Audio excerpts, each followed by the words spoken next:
kasipag, good afternoon. Hindi tayo makapalaot ngayon kasi masama ang panahon. Apektado kami ngayon dito ng low pressure. Yan, yan medyo mahangin ngayon dito sa Pantalan. Yan, maraming nakatingga na pantian dito. Yung ginagamit pang lambat doon sa laot. Yan, doon kasi sa labas malalakas ang alon.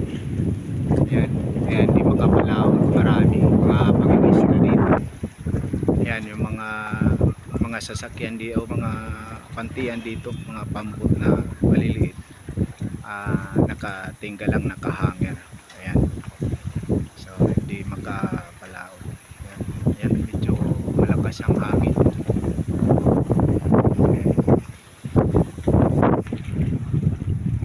Yan, siguro mamaya baka makapalambat tayo dito sa gilid lang, hindi naman masyadong malaot. Baka may mga isda dyan, may mga talilong. Ayan, bali dito, bali looban dito. Ayan, pwedeng mga lambat dyan. Kaya pa naman ang dagat dito, baka may mga isda dyan. Ayan, kaya lang dito pag labas na, ayan, medyo mahalo na. Ayan. Ayan, meron pa kasing natira dito na seawall. Ayan, bali humaharang ng mga malaking alon galing dito sa labas, kaya naharang dito yung mga alon, kaya pagdating na dito sa loob, ayan, medyo payapa na dito, pwedeng manglambat dyan. Ayan, ayan, ito yung seawall.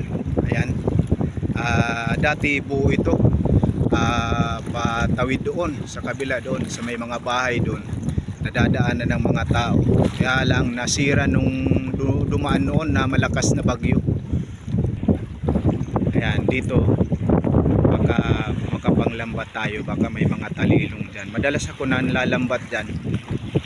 Ayan, ayan. Ayan, marami ding mga nakahanger, nakatingga na mga pampot, panglaot, sasakyan. Ayan, pamantik, mga lambat. Ayan, nakatingga sila kasi masama ang panahon, o maalon dun sa labas sa laot. Ayan, yan yung pupunta dun sa labas sa laot. Ayan, maalon. Yan, hindi makapangisda ngayon ang mga mangingisda dito sa amin. Ayan, pero ako, pwede ako mamaya siguro kasi malit lang naman na lambatan sa akin, pwede sa gilid. Kasi gilid, kahit pampulam lang, pagkapulam lang. Ayan. So ayan mga kasipag, marami ngayong nakahanger lang na mga pambot dito, pantian. Ayan, kasi masama ang panahon, apektado kami ng low pressure. Ayan, mga mahaba ang lambat na yan, nasa 3,000 to 4,000 meters yan. Ayan, doon yan inilalatag nila sa malalalim na bahagi ng dagat. Ayan mga kasipag, yung aking maliit na bangka na ginagamit sa aking pamimingwit sa laot. Ayan, bali pang isang tao lang yan ang kaya papunta sa laot, ako lang. Ayan, yan yung kulay green na maliit.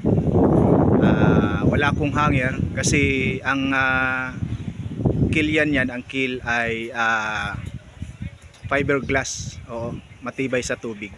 Bali ang bubong, ang dingding yan, yan lang ang plywood saka ibang materialis. Bagong palit ko, pinalitan ko ng bagong katig, yung kawayan, kahapon.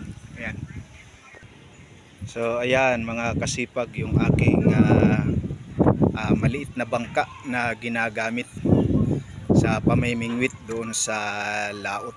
Ayan, marami na akong naikarga dyan na malalaking isda, kahit maliit lang yan. Oo, mga blue marlin, mga talakitok na malalaki, saka mga yellowfin. Ayan, tuna.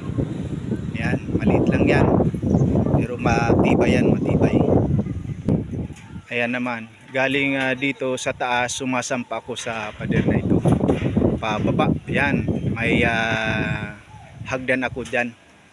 Ayan, improvise ladder para makapunta ko dun sa aking bangka. Ayan, palutang-lutang lang yan yung aking bangka. Okay, fiberglass ang keel niyan, ang kilya. Ayan, ito namang isang kasko ay lumubog na. Mga nahuli yan ng bantay dagat dito sa amin. Siguro mga nag-illegal siguro. Ayan. Ayan.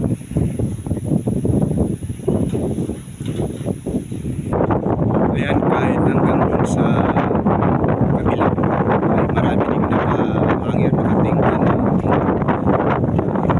pantikan, mga bangko ginagamit sa paglalambat sa malayo, sa malalalim.